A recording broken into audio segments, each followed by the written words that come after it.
नमोऽस्तुते व्यासविशालबुद्धे फुल्लारविन्दायतपत्रनेत्र येन त्वया भारततैलपूर्णः प्रज्वालितो ज्ञानमयः प्रदीपः। नारायणं नमस्कृत्य नरं चैव नरोत्तमं देवीं सरस्वतीं व्यासं ततो जयमुदीरयेत्। ॐ श्री परमात्मने नमः।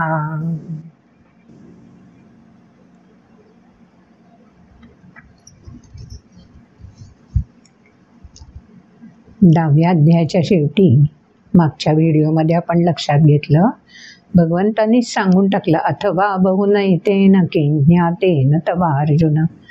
अरे एवढ्या सगळ्या विभूतींबद्दल तू मला पुन्हा पुन्हा विचारत राहिलास की कुठे माझं श्रेष्ठत्व जाणवतंय, कुठे कुठे मी सामावलेला आहे, कशा प्रकारे मी चिंतन करू, कोणकोणत्या रूपांमध्ये चिंतन करू, असा प्रश्न अर्जुनाने विचारल्यावर भगवंतांनी स्वतःच्या सृष्टीमध्ये दिसणाऱ्या विशेषत्वानी प्रकाशित असणाऱ्या विभूतींविषयी सांगून दिलं. आणि सांगितल्यानंतर पुन्हा अर्जुनाला म्हणून टाकलं की अरे कशाला एवढ्या झमेल्यात पडतोस. अथवा बहुनैतेन किंज्ञातेन तवा अर्जुन विष्टभ्याहमिदं कृत्स्नमेकांशेन स्थितो जगत्. अरे या संपूर्ण चराचराला व्यापूनच विष्टभ्य वेढून मी राहिलेलो आहे. दशांगुळ उरलोय पुरुष सूक्तामध्ये उल्लेख आहे की सगळं व्यापून पुन्हा आणखी ऊर्जा शिल्लक आहेच आहे. कारण परमतत्व म्हणजे ऊर्जाच आहे, ऊर्जा स्रोत आहे. त्यामुळे अखंड गंगा नदी वाहतेच आहे आणि तरीही गंगा नदी आहेच आहे. तसं मी जर सगळं व्यापून पुन्हा स्थिर आहेच आहे, तर तुला या वेगवेगळ्या व्यापक असणाऱ्या या रूपांविषयी जाणून फरक काय पडणार आहे रे. जे जे देखे भूत ते ते मानिजे भगवंत, ज्ञानदेवांनी सांगून दिलं. गीतेवरच तर भाष्य लिहिलंय ना ज्ञानदेवांनी, त्यामुळे स्वाभाविकच आहे, आपोआपच ज्ञानदेवांच्या तोंडून हे शब्द निघालेलेच आहेत. जिकडे पाहावे तिकडे भरलासी अनंत. सगळे संत हेच तर सांगून देत आहेत. स्वतः भगवंतांनीच गीतेमध्ये तेच सांगून दिलंय. आणि म्हणून मग आपोआपच हेच तर गुह्य, हेच तर रहस्य अर्जुनाला आता हळूहळू उलगडायला लागलंय. 9व्या अध्यायामध्ये भगवंतांनी स्वतःच म्हटलं, इदं तु ते गुह्यतमं प्रवक्ष्याम्यनसूयवे ज्ञानं विज्ञानसहितं यज्ञात्वा मोक्षसे शुभात्. अशुभात मोक्षसे. गुह्य कोणतं आहे? एक तर माझ्या मनाला समाधान देणारं, माझ्या मनाला तृप्ती शंकारहित करणारं. आणखी कुठलं गुह्य आहे? असं गुह्य की जे मला, गुह्य म्हणजे रहस्य, असं रहस्य की जे मला या सृष्टीमध्ये माझी दृष्टी, चर्मचक्षूंची दृष्टी जिथपर्यंत पोहोचू शकत नाही त्याविषयी सुद्धा ज्ञान संपन्न करणं, व्यापकतेचा, विशालतेचा, अथांगतेचा प्रत्यय मिळवून देणं. मग 9व्या अध्यायामध्ये भगवंतांनी तोच तर प्रत्यय अर्जुनाला मिळवून दिलाय. व्यापकता, विशालता, अथांगता म्हणजे नेमकं काय, हे सगळं 9व्या अध्यायामध्ये भगवंतांनी उलगडून दाखवलं. आणि हे कदाचित अर्जुनाला नीटसं उलगडलं नसेल म्हणून 10व्या अध्यायामध्ये प्रत्यक्ष प्रमाण दिलं, ज्ञानं विज्ञानसहित आहे.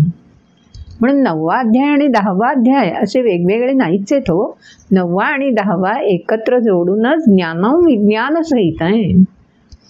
विज्ञान जाणायचं म्हणजे विद्या. मग श्रेष्ठ विद्या कोणती? पत्रम पुष्पम फलं तोय आहे. प्रत्यक्ष पत्र वहा, फूल वहा, तोय वहा, हे तर योग्य आहेच आहे, कारण त्या प्रत्येकाचं स्वतःचं व्यापक सामर्थ्य आहे. पण त्यामागे दडलेला जो गूढार्थ आहे तोही लक्षात घेऊन यत्करोषी यदश्नासी यज्जुहोषी असं पाठोपाठ भगवंतांनी एका श्लोकात राजविद्या दाखवली की पत्रम पुष्पम फलम तोय, बाह्य सृष्टीमध्ये जे जे आहे ते अर्पण करत राहा आणि मग तू काय स्वतः अर्पण करशील जे तुला प्राप्त झालेलं आहे. यत्करोषी यदश्नासी हे राजगुह्य आहे. मग हे सर्वश्रेष्ठ आहे ना. याच्यापेक्षा आपल्याला विशालतेकडे घेऊन जाणारं आणखी कोणती विद्या किंवा रहस्य असणार.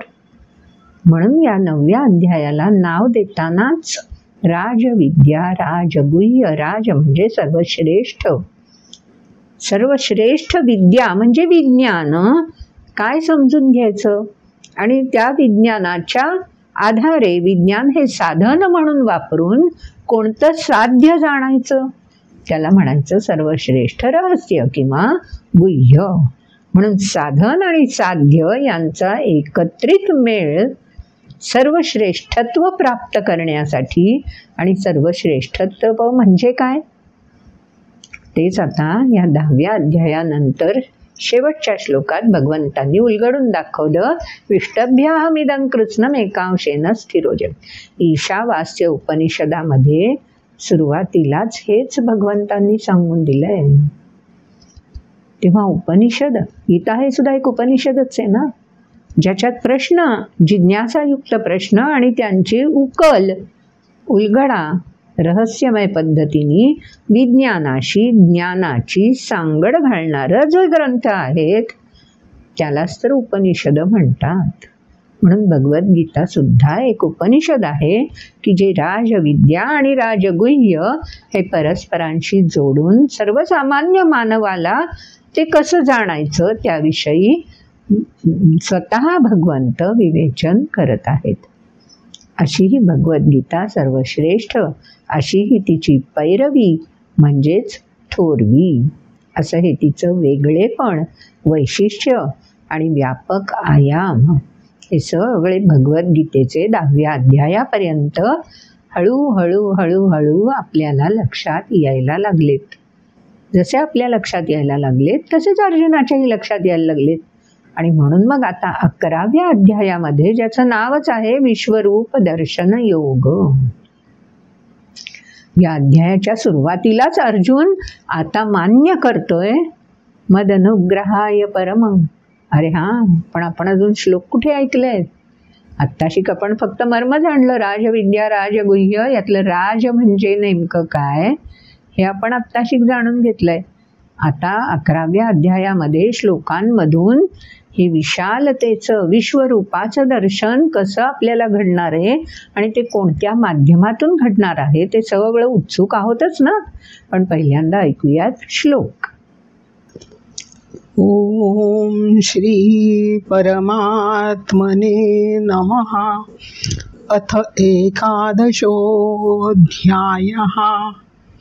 अर्जुन उवाच मदनुग्रहाय परमं गुह्यमध्यात्मसंज्ञितं यत्त्वयोक्तौ वचस्तेन मोहोऽयं विगतो मम. भवाप्ययौ हि भूतानां श्रुतौ विस्तरशो मया त्वत्तः कमलपत्राक्षमाहात्म्यमपि चाव्ययम्. एवमेतद्यथात् तत्त्वमात्मानं परमेश्वर. द्रष्टुमिच्छामि ते रूपमैश्वरं पुरुषोत्तम. मन्यसे यदि तच्छक्यं मया द्रष्टुमिति प्रभो. योगेश्वर ततो मे त्वं दर्शयात्मानमव्ययम्. श्रीभगवानुवाच पश्य मे पार्थरूपाणि शतशोऽथ सहस्रशः. नानाविधानि दिव्यानि नानावर्णाकृतीनि च.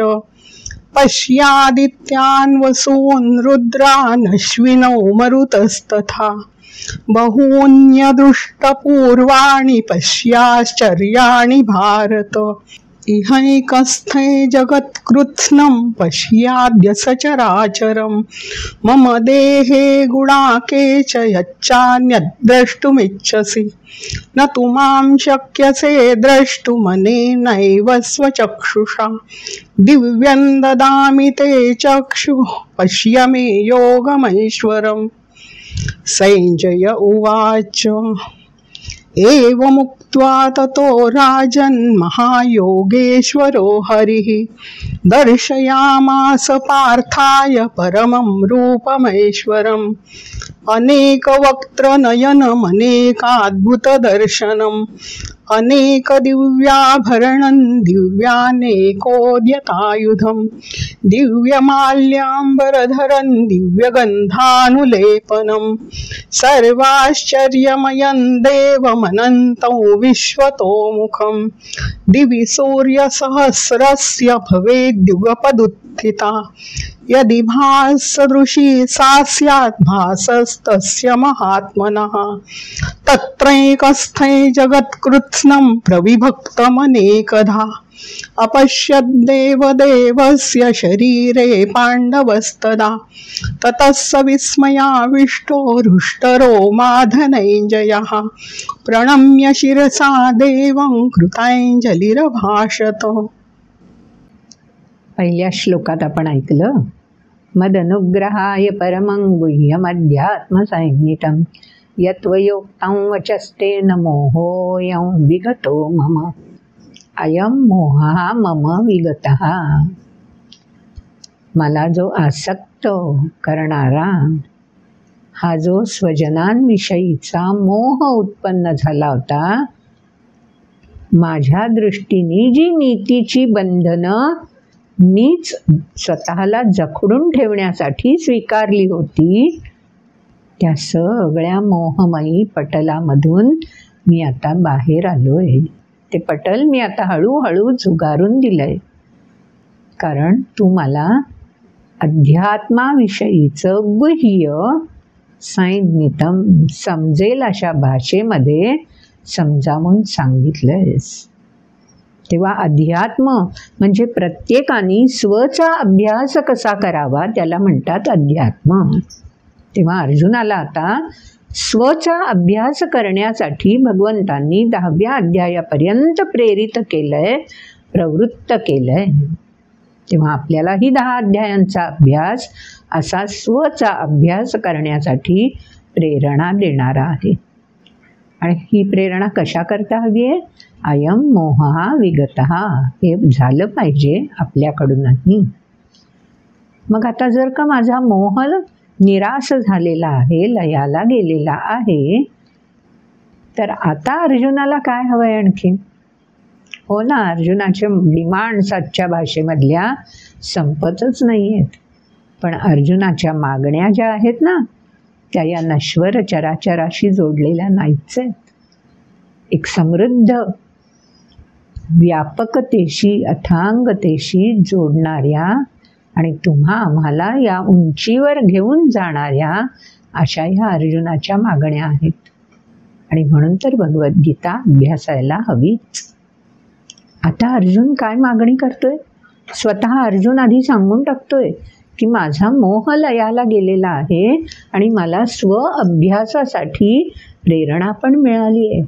मी प्रवृत्त पण झालेलो आहे, पण त्याच वेळी एक उत्सुकता मला दडपून ठेवता येत नाही आहे. तुम्ही मला सृष्टीच्या विस्ताराविषयी सगळं सांगितलं, स्वतःविषयी सांगितलं, तुमच्या व्यापकतेविषयी सांगून दिलं आणि व्यापक चराचरामध्ये सामावलेले असताना तुम्ही आणखीनही ऊर्जा संपन्न आहात, परिपूर्ण आहात, याचीही ओळख मला करून दिलीत.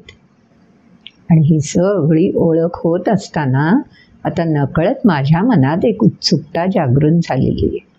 भवाप्ययौ हि भूतानां श्रुतौ विस्तरशो मया त्वत्तः कमलपत्राक्ष माहात्म्यमपि चाव्ययम्.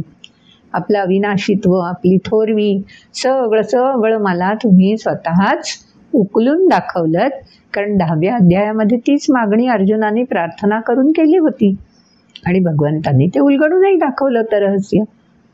आता अर्जुन काय म्हणतोय, एवमेतद्यथार्थत्वमात्मानं परमेश्वर द्रष्टुमिच्छामि ते रूपमैश्वरं पुरुषोत्तम. आता आणखी अर्जुन मागणी करतोय, आता मला काय बघायचंय? अथवा बहुनैतेन एकांशेन स्थितो जगत असं म्हणणाऱ्या भगवंतांनी हे सगळं चराचर व्यापलंय म्हणजे नेमकं काय केलंय बरं? चराचरात प्रत्येक घटकामध्ये मी सामावलेलो आहे असं जे एवम एतद यथा आत्थ, आपण जे सांगत आहात आत्थ, ते मी सांगितलेलं ऐकलं. आता चिंतन मनन कशाचं कोणत्या कोणत्या रूपात करावं ते पण मला ऐकवलं, विभूतींचा विस्तार ऐकवलात. आता मला आपल्यामध्ये हे सगळं कसं सामावलेलं आहे आणि आपणच या सगळ्याला वेढून कसे राहिलेले आहात हे प्रत्यक्ष बघायची इच्छा आहे. शेवटी आपण सगळे ज्ञानसंपन्न होण्यासाठी कास कशाची धरतो? विज्ञानाची. अर्जुनाला विज्ञानातून ज्ञानाकडे जायचंय, साधनाचा उपयोग करून साध्याची भेट घ्यायची. भेटी लागी जीवा लागलीसे आस.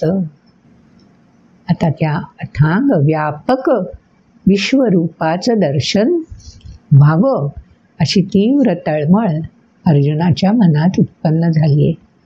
पण ही तळमळ उत्पन्न होताना अर्जुन इतका विनम्र, सालस आहे, सरळ मनाचा आहे की अर्जुन भगवंतांना विनंती करतोय, मन्यसे यदि तच्छक्यं मया द्रष्टुमिति प्रभो योगेश्वर ततो मे त्वं दर्शयामात्मव्ययम्. आपण जर समजत असाल की मी ते दर्शन घेण्यासाठी योग्य आहे, ते मी पाहू शकेन, असा जर माझ्याबद्दलचा विश्वास आपल्याला असेल तर मला ते रूप पाहायची अतिशय तळमळ उत्पन्न झाली आहे. ते रूप मला बघायचं आहे. काय सुंदर विनंती किती सरळ शब्दांमध्ये अर्जुनाने केली आहे. माझ्याबद्दलही पूर्णत्वाने जाणणारे आपणच आहात हे सुद्धा अर्जुनाने सांगून टाकलंय. स्वतःबद्दलचा फाजील आत्मविश्वास कुठेही अर्जुनाने प्रकट केलेला नाही. मग स्वाभाविक आहे ना, जेव्हा असा समोरच्यावरती एखादी व्यक्ती विश्वास दाखवते तेव्हा निश्चितपणे त्या व्यक्तीला समोरच्याला भरभरून द्यावं असं वाटतंच ना. गुरु शिष्याचं नातं हेच तर असतं. जेव्हा शिष्य असा विनम्र भावाने काही उत्सुकतापूर्वक आपली तळमळ व्यक्त करतो तेव्हा गुरुलाही त्याची जिज्ञासा परिपूर्ण करावी, उत्सुकता शमवावी असं वाटतंच. आणि स्वाभाविक भगवंतांना सुद्धा तसंच वाटलंय आणि भगवंतांनी भराभर अरे अर्जुना असं का म्हणतोयस, तुला शक्य आहे की नाही? अरे मी तर तुला दाखवायला उत्सुकच आहे, बघ तर काय काय आहे ते. माझ्याच या एका रूपामध्ये काय काय सामावलेलं आहे ते बघ तरी. आपण या कलियुगामध्ये गणेशोत्सव साजरा करतो. लोकमान्य टिळकांनी आपल्याला महाराष्ट्रामध्ये तो पायंडा घालून दिलाय सार्वजनिक गणेशोत्सवाचा. आणि मग या गणेश उत्सवामध्ये अनेक मंडळं आपापल्या परीने वेगवेगळे विचार, वेगवेगळी साधनं वापरून साध्यापर्यंत म्हणजे आत्मिक उन्नतीपर्यंत नेण्यासाठी देखावे मांडत असतात. मग तो सामाजिक विषय असेल, आध्यात्मिक विषय असेल किंवा वैज्ञानिक जोडलेला विषय असेल. पण केवढं वैविध्य या देखाव्यांमधून आपल्याला बघायला मिळतं ना. महाराष्ट्राची हीच तर खासियत आहे. मग या देखाव्यांमध्ये आपण कधी एखाद्या वर्षी एखाद्या वेळी कोणत्या तरी गणपतीसमोर हे असं भव्य दिव्य विश्वरूप दाखवणाऱ्या कृष्णाविषयी संवादामधून ऐकलेलं पण असणार आहे.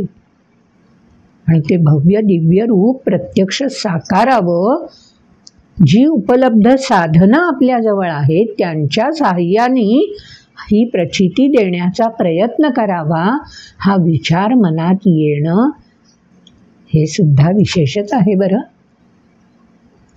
अर्जुनाने अशीच तर मागणी केली आहे. मग आता सांगा मला, तुमच्या आमच्यात पण अर्जुन आहेच की नाही दडलेला? कारण असं पाहावं, असं दिसावं, आपल्याला दिसावं, दाखवता यावं, आपल्या परीने आपण जास्तीत जास्त आटोकाट प्रयत्न करावा, अशी विजिगीषू इच्छा आपल्याला होते. तेव्हा आपल्यातला अर्जुनच तर प्रकट होत असतो. आणि भगवंतांनाही ते आवडलंय. आणि भगवंतांनी लगेचच्या लगेच जे अर्जुनाला बघायचं आहे, ज्याची उत्सुकता लागली आहे, तळमळ आहे, ते दाखवायला सुरुवात केली. पश्यमे पार्थरूपाणि शतशोऽथ सहस्रशः नानाविधानि दिव्यानि नानावर्णाकृतीनि च. भराभर भराभर भगवंतांनी, जसं एखाद्या वस्त्राप्रावरणाच्या दुकानामध्ये आपण गेलो तर दुकानदार काय करतात, आपल्याला मोहात पाडण्यासाठी किंवा आपण ज्या उत्सुकतेने प्रवेश केलेला आहे ते दाखवण्यासाठी तेवढेच उत्सुक आम्ही पण आहोत, हे दुकानदार दाखवायला सुरुवात करतात ना. भराभर एकापेक्षा एक सुंदर आकर्षक असा माल जो त्यांच्या दुकानामध्ये ठेवलेला आहे ते साहित्य दाखवायला भराभर सुरुवात करतात. आणि आपण म्हणतो आश्चर्यचकित होऊन की अरे, मला काय हवंय नेमकं हे मी अजून बोलले सुद्धा नाही आहे, आणि त्याच्या आधीच हे सगळं दृश्य मला दिसायला लागलंय. हे सगळं मोहमयी विश्व, कारण त्या दुकानातला मोहवणारा भुलवणारा माल, वस्तू ह्या आपल्यासाठी विश्वरूपच असतात ना. छोट्या छोट्या गरजा आणि छोट्या छोट्या आकांक्षा, छोट्या छोट्या अपेक्षा असणाऱ्या व्यक्तीला ते सुद्धा विश्वरूपच वाटत असतं.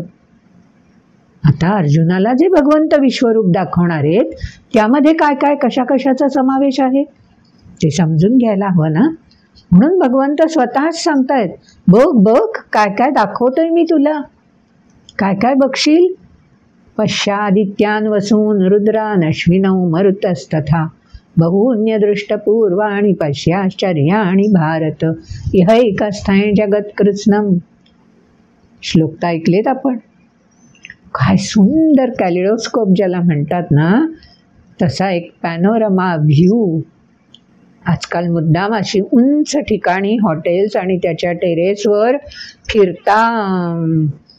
फिरती बसण्याची व्यवस्था केलेली असते आणि संपूर्ण त्या शहराचा आवाका आपल्या नजरेत सामावेल अशा प्रकारे रचना केलेल्या असतात.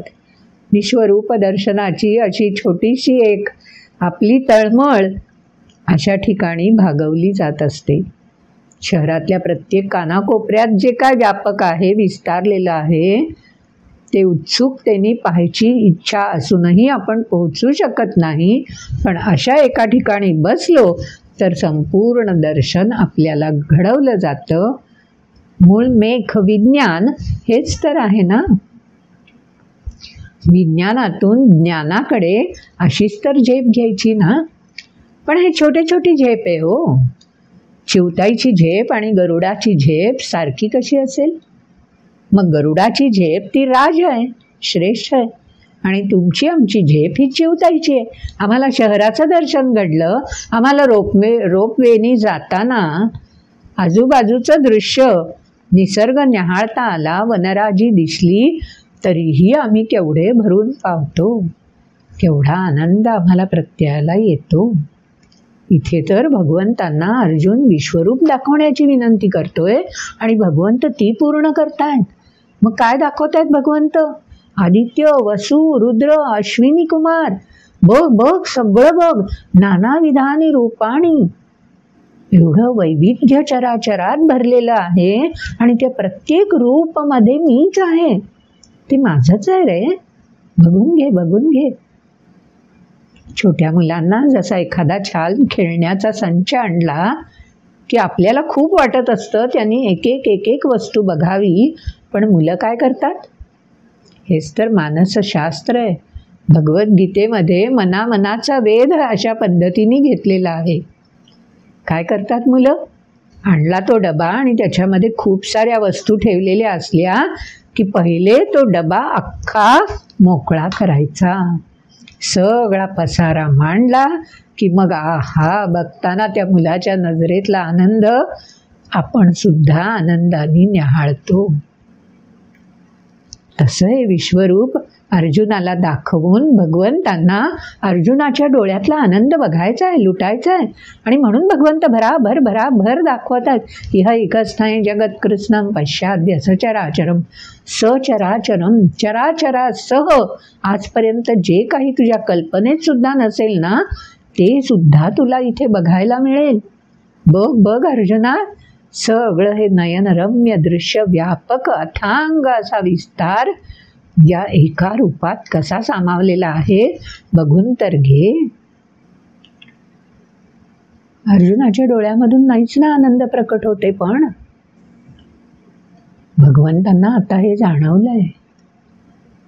दाखवायला तर सुरुवात केली भगवंतांनी भराभर, पण अर्जुन अजून कुठे ते स्वीकारतोय. मग भगवंतांच्या लक्षात आलंय की अरे, उत्साहाने आपण सुरुवात तर केली, एकदम राजविद्या राजगुह्य सांगायला गेलो, पण अर्जुनाला ते उलगडण्यासाठी त्या उंचीपर्यंत नेलं पाहिजे ना. ती व्यापक दृष्टी तर त्याला मिळाली पाहिजे ना. म्हणून मग भगवंत स्वतःच म्हणतायत, न तुमाम शक्यसे द्रष्टुमनेनैव स्वचक्षुषा दिव्यं ददामि ते चक्षुः पश्य मे योगमहेश्वरम्. अरे थांब रे थांब, माझ्या लक्षातच नाही आलं रे की ह्या चर्मचक्षूंनी जे चराचरातलंच फक्त न्याहाळू शकतात, जे व्यक्त आहेत तेच पाहू शकतात, तेच अनुभवू शकतात, त्या डोळ्यांनी तुला मी हा जो अथांग विस्तार व्यापकतेचं दर्शन घडवतोय ते कसं बरं दिसेल.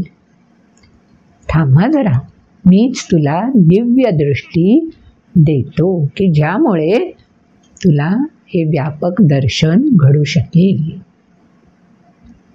मागे मी एकदा बोलता बोलता सहज बोलून गेले होते, पुन्हा एकदा तो दाखला देते. आपल्या वनवासींना, आदिवासींना रानामध्ये दूर अंतरावरचं जर बघायचं असेल तर ती शक्ती कशी प्राप्त होते याचं ज्ञान त्यांना असतं. आणि त्यासाठी विज्ञानाचीच कास त्यांनी धरलेली असते. वनस्पतीचा असा एक थेंब रस ते पान चुरमडलं आणि डोळ्यात घातलं ना तर आपल्या बाहुल्या विस्तारतात. विज्ञान आहे हं. आणि आजही कलियुगामध्ये आदिवासींना हे ठाऊक आहे. रात्रीच्या वेळी, अंधाऱ्या रात्री जर शिकार शोधायची असेल तर ती दिसणार कशी? ते काय टॉर्च वगैरे घेऊन नाही जाऊ शकत, कंदील नाही घेऊ शकत, पलिता नाही घेऊन जाऊ शकत, कारण मग शिकारी येणारच नाही समोर. मग अशा वेळी अशा प्रकारच्या वनस्पतीचा एक थेंब किती घालावा प्रमाण सगळं त्यांना माहिती आहे अनुभवानी, विज्ञान. आणि मग तो घातला की बाहुल्या विस्तारतात आणि मग लांब अंतरावरचं दिसायला लागतं. वटवाघुळाकडे आहेच ना ती क्षमता. तेव्हा हे काही अतर्क्य अंधश्रद्धा वगैरे मुळीच नाही आहे, हे विज्ञान आहे.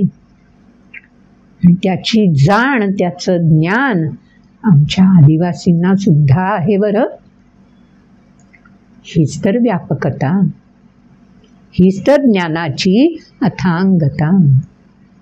आणि अशा रीतीने ते रात्रीच्या वेळी आपलं सावज, आपली शिकार शोधू शकतात आणि आनंद लुटतात. त्यांचं जीवन त्याच्यावर अवलंबून, म्हणून त्यांना त्याची गरज असते. तसं इथे चर्मचक्षूंची मर्यादा भगवंतांनी जाणली आहे आणि म्हणून अर्जुनाला अशा प्रकारचं दिव्य दृष्टित्व, विशालत्व प्रदान केलेलं आहे. आणि आता अर्जुनाला काय काय दिसणार आहे ते सगळं आपल्यालाही व्यासमुनींच्या कृपाप्रसादामुळे जाणता येणार आहे. पण तुमच्या आमच्या आधी संजय तिथे आहेत ना उपस्थित, ज्यांना दृष्टी प्रदान केलेली आहे व्यासमुनींनी. पण संजयाला दृष्टी दिली आहे व्यासमुनींनी, आणि ती अर्जुनाला आता दिव्य दृष्टी दिली आहे ती साक्षात भगवंतांनी. त्यामुळे जे विश्वरूपाचं दर्शन संजयाला घडेल त्यापेक्षा निश्चितपणे वैविध्यपूर्ण, व्यापक आणि वेगळंच दर्शन अर्जुनाला घडणार, हे लक्षात घ्यायला हवं हां आपण. कारण संजयाला दिव्यदृष्टी आहे त्यामुळे त्यालाही दिसणार आहे, पण ती दिव्यदृष्टी व्यासांकडून मिळालेली आहे, ज्याची त्याची क्षमता, मर्यादा प्रदान करण्याची अलग अलग असणारच आहे ना. मग आता सुरुवातीला संजयाला जे दिसतंय ते वर्णन संजय धृतराष्ट्रापर्यंत पोहोचवतोय. 3 स्तर झाले बघा. एक स्तर धृतराष्ट्राचा आहे, ज्याला चर्मचक्षूंनीही अंधत्व आहे आणि ज्ञानचक्षुही ज्याला उघडून दर्शन घ्यावं अशी उत्सुकताच नाही, असा एक धृतराष्ट्र राजा. दुसरा संजय दायित्व निभावणारा, राजाप्रती कर्तव्यनिष्ठतेने रणांगणावरचं प्रत्येक चलचित्र दर्शन शब्दमाध्यमातून राजाला ऐकवणारा. आणि आता तिसरा दिव्यदृष्टी प्राप्त झालेला अर्जुन, ज्याला साक्षात भगवंतांनी दिव्यदृष्टी दिलेली आहे आणि त्यानंच व्यक्त केलेली उत्सुकता, तळमळ संपन्न व्हावी, पूर्ण व्हावी या हेतूने भगवंतांनी दृष्टी दिलेली आहे. तेव्हा अशा 3 स्तरांवर हा अध्याय आपण अभ्यासणार आहोत. आता सुरुवातीला संजय त्याला जे दिसतंय त्याविषयी वर्णन राजा धृतराष्ट्राला ऐकवतायत. काय संजयाला दिसलंय पुढच्या श्लोकांमध्ये आहेच आहे. एव मुक्त्वा ततो राजन् महायोगेश्वरो हरिः दर्शयामास पार्थाय परमं रूपमहेश्वरम्. ऐश्वर्यसंपन्न असं रूप संजयाला दिसलंय, रूप दिसलंय, आकारबद्धता दिसलीये. व्यापकतेमध्ये सुद्धा साधी गोष्ट बघा, संध्याकाळच्या वेळी किंवा उगवतीच्या वेळी जेव्हा आपण आकाशाकडे बघतो तेव्हा अनेक रंगांची उधळण झालेली आपल्याला दिसते, पण त्या प्रत्येक रंगाला सुद्धा एक विशिष्ट आकार आहे. तो मेघांमुळे, ढगांमुळे प्राप्त झालेला असेल, पण तो आपल्याला जाणवतो ना. इथून इथपर्यंत केशरी रंग, इथून इथपर्यंत सोनसळी रंग, इथून इथपर्यंत गर्द निळा रंग, भेद जाणवताच ना. मध्येच कुठेतरी काळा रंग, हे सगळं प्रत्ययाला येतच ना. ते रूप आहे आणि ते वैभव संपन्न आहे. ते संजयाला दिसलंय आणि संजय त्याचं वर्णन करतोय. काय वर्णन केलंय संजयानी? अनेक वक्त्र नयनम अनेकाद्भुत दर्शनम अनेक दिव्याभरणं दिव्यानेकोद्यतायुधम. अनेक अनेक अनेक, सगळंच, न एक म्हणजे अनेक. एकोहम बहुश्याम, तीच तर इच्छा भगवंतांनी पूर्ण केलेली आहे ना. मग हे विशालत्व, बहुत्व, अनेकत्व संजयाला सुद्धा जाणवलंय. पण कशा कशामधलं जाणवलंय? अनेक वक्त्र, वक्त्र मुख, अनेक अनेक वक्त्र, नयन अनेकाद्भुत दर्शनम. अनेक नयन, अनेक वक्त्र आणि अद्भुत अशी अनेक दर्शनं की जी मी वर्णनच नाही करू शकणार, वेगवेगळी. असं सगळं मला दिसतंय. आणखीन काय दिसतंय? अनेक दिव्य आभरणं, वस्त्र प्रावरण ज्याला म्हणतो ना, तशी त्या वेगवेगळ्या रूपांमध्ये मला वस्त्र प्रावरण पण अनेक दिव्य अशी बघायला मिळतायत. आणि प्रत्येक रूप जे आहे ना ते साधं सुद्धा नाही आहे बरं. राजाला सांगतोय संजय, दिव्य अनेकाद उद्यत आयुधम. प्रत्येक रूपाच्या हातामध्ये उद्यत म्हणजे सज्ज केलेली आयुध दिसतायत. काय विशेष वर्णन आहे बघा. रणांगणावरचं वर्णन आहे ना, त्यामुळे रणांगणात दिसणारं रूप, विशालत्व हे सुद्धा कसं आहे, उद्यत आयुधम, आयुधांनी सज्ज असलेलं प्रत्येक रूप आहे असं संजय सांगतोय. पण त्याचवेळी पुढच्या श्लोकात काय सांगतोय, दिव्यमाल्यांबरधरं दिव्यगंधा अनुलेपनम. आहा, अनुलेपनम, या प्रत्येक रूपाला लेपन, गंधाचं लेपन आहे हो. जसा मातीचा गंध असतो ना, मातीचा कोणताही कण उचला हो, त्या ओल्या पावसाचा गंध मातीला किती सुंदर येतो ना, मातीच्या प्रत्येक कणाला तो कणामध्ये आपल्याला अनुभवता येतो.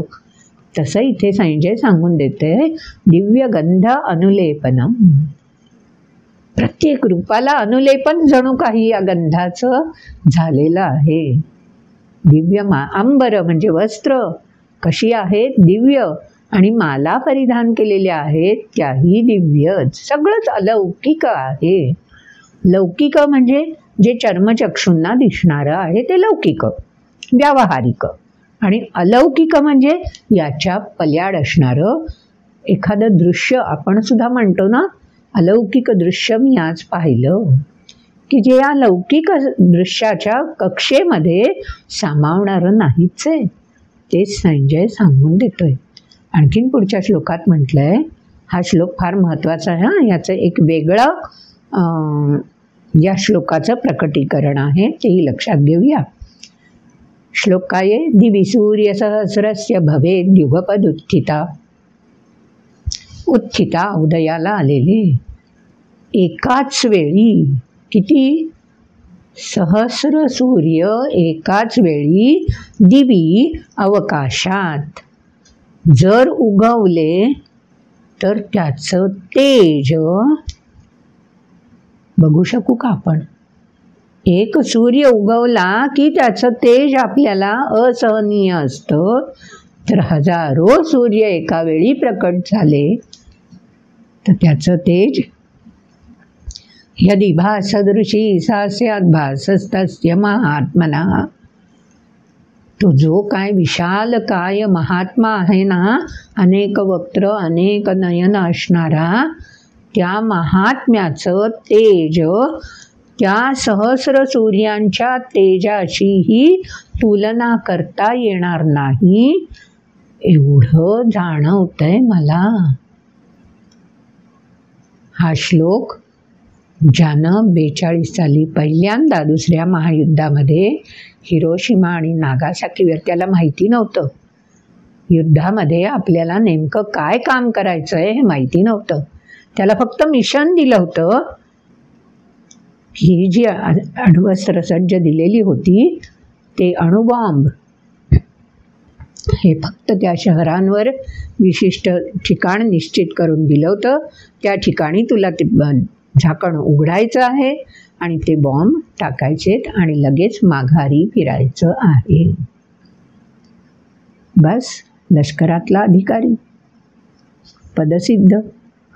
त्याला जे मिशन दिलं ते त्यांनी केलं.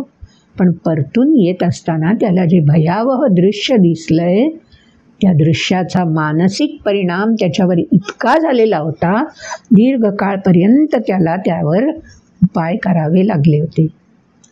आणि मग त्यातून बाहेर येण्यासाठी जे काय अनुभवलं ते अनुभव विश्व कोंडून न ठेवता त्याला मोकळी वाट मिळणं गरजेचं आहे असं त्याला सुचवलं गेलं. आणि मग त्यानं जो तो अनुभव त्या क्षणापुरता त्याला जो मिळाला तो अनुभव त्यांनी शब्दबद्ध केला. त्या छोट्याशा पुस्तिकेच्या सुरुवातीला त्यानं ह्या श्लोकाचा उल्लेख केलेला आहे. त्याला मानसिक बळ पुन्हा मिळवून देण्यासाठी तो जो आघात, आपल्या हातून हे भयावह कृत्य घडलंय, जी एक मानसिकता त्याची उत्पन्न झाली होती, रुजली होती, त्यातून बाहेर पडायला त्याला भगवद्गीतेचा अभ्यास उपयोगी पडला आहे. आणि म्हणून हा श्लोक त्यांनी सुरुवातीला उद्धृत केलेला. तेव्हा दिवी सूर्य म्हणजे त्या अणुबॉम्बची त्यावेळची काय भयावह स्थिती त्या 2 शहरांमध्ये झाली असेल उत्पन्न, याचा अंदाजही आपण आज करू शकणार नाही. त्यातून एक राष्ट्र अशा पद्धतीने विकसित होतं आणि त्या स्मृतींना अंजारत गोंजारत न बसता त्यावर मात करून कशा प्रकारे विश्वामध्ये दर्शन घडवतं स्वतःच्या कर्तृत्वाचं, तेही या कलियुगामध्ये अभ्यासायला मिळतंय. ठीक आहे, आपण पुढे संजयाने काय वर्णन केलंय ते लक्षात घेऊया. तत्रैकस्थाय जगत्कृत्स्नं प्रविभक्तमनेकधा अपश्यद् देवदेवस्य शरीरे पांडवस्तदा. माझ्यासोबत पांडव म्हणजे अर्जुन सुद्धा हे बघतोय बरं, ते मला जाणवतंय. आणि अनेकदा अनेक अनेक रूपांमध्ये हे संपूर्ण विश्वच असं वाटून विभागून आणि तरीही एकत्वाने प्रकाशित झालेलं आहे, हे माझ्याबरोबरच अर्जुन सुद्धा बघत आहे. आणि त्यामुळे अर्जुनाची स्थिती कशी झाली आहे तेही मी राजा तुला सांगून देतो. ततस्स विस्मयाविष्टो हृष्टरो मा धनंजयः प्रणम्य शिरसा देवं कृतांजलिरभाषत. मी तर तुला वर्णन सांगतो इथे बसून, इतक्या लांब आहे तरी. तिथून मला जे दिसतंय ते मी तुला सांगतोय. जो अर्जुन प्रत्यक्ष त्याच्या सान्निध्यात आहे आणि ज्या अर्जुनाने स्वतःच प्रत्यक्ष विनवणी करून हे दर्शन घडावं म्हणून प्रार्थना केलेली आहे, त्या अर्जुनाची आता स्थिती कशी आहे सांगू तुला. ततस्स विस्मयाविष्टो, विस्मयाने वेढला गेलाय. हे असं काही बघायला मिळेल ना. तेच सर्कशीमध्ये गेल्यावर आपण सुद्धा मोठे असून असे बिटबिट्या नजरेने हे काहीतरी अतर्क्य बघायला मिळतंय असे डोळे विस्फारून बघत असतो ना. मुलं तर काय बघायलाच नको, काय दृश्य असतं ते बघण्यासारखं. मुलांना तर ते विश्वरूप दर्शनच असतं ना. प्रत्येकाचं विश्व आपापल्या परीने असं समृद्ध होत जाण्याची क्षमता आहे, हे देखील आपल्याला हा अध्याय शिकवतो. ती क्षमता सहजासहजी प्राप्त होत नाही, तेवढी तळमळ उत्पन्न व्हावी लागते. आणि तशी तळमळ उत्पन्न झाली की ज्याच्या मार्फत ही तगमग, ही तळमळ परिपूर्ण शांत होऊ शकेल अशी क्षमता ज्याच्याकडे आहे त्याच्यापर्यंत आपण पोहोचायला हवं. यालाच तर ध्यास म्हणतात, यालाच तर ध्येय म्हणतात. आणि हाच ध्यास घेऊन अनेक जण त्या हिमालयाचा शिखर गाठतात. आपापल्या क्षेत्रामध्ये ज्यानं त्यानं जे ध्येय निश्चित केलेलं असतं, की जे दृष्टीपथात म्हटलं तर आहे आणि म्हटलं तर दृष्टीच्या पल्याड आहे, त्यासाठी अलौकिक असं दर्शन घडणं आवश्यक आहे. पण ते घडू शकेल हा विश्वास जागवून सामर्थ्यानिशी जो झेप घेऊ इच्छितो, ती झेप या विश्वरूप दर्शन अध्यायातून आपल्यालाही प्रत्ययाला येणार आहे. असं हे विश्वरूप दर्शन अर्जुनाला घडवलंय स्वतः भगवंतांनी. सुंदर सुंदर पुढे आणखीन आपल्याला दर्शनं मिळणार आहेत व्यासमुनींच्या कृपेमुळे. तेव्हा त्यांच्या प्रतीच कृतज्ञ राहूया. आणि या ठिकाणी आपण ह्या 11व्या अध्यायाचा शोध आणि बोध घ्यायला जी सुरुवात केलेली आहे, तो आजच्या व्हिडिओतला प्रवास या ठिकाणी विरमूया, संपन्न करूया. चिंतन मनन करत राहूया की हा 11वा अध्याय आपल्यामध्येही अशा विश्वचेतना कशा जागृत करणार आहे. तेच सामर्थ्य आपल्यामध्ये पण आहे. त्याचा प्रत्यय मिळवण्यासाठी कटिबद्ध होऊया, ध्येयासक्त बनूया, त्यासाठी वचनबद्ध राहूया. पुन्हा भेटूया पुढच्या व्हिडिओमध्ये. हा व्हिडिओ आवडला असला तर जरूर लाईक करा. आपतेष्ट मित्रांना आपण शेअर तर करालच. आणि सबस्क्राईब केला नसलात तर सबस्क्राईब करायलाच हवा ना. आणि हो, बेल आयकॉन क्लिक करा म्हणजे आपल्याला नोटिफिकेशन मिळत राहील. भेटूया पुन्हा एकदा पुढच्या व्हिडिओमध्ये विश्वरूपाचा वेध आणि शोध घेण्यासाठी. नमस्कार.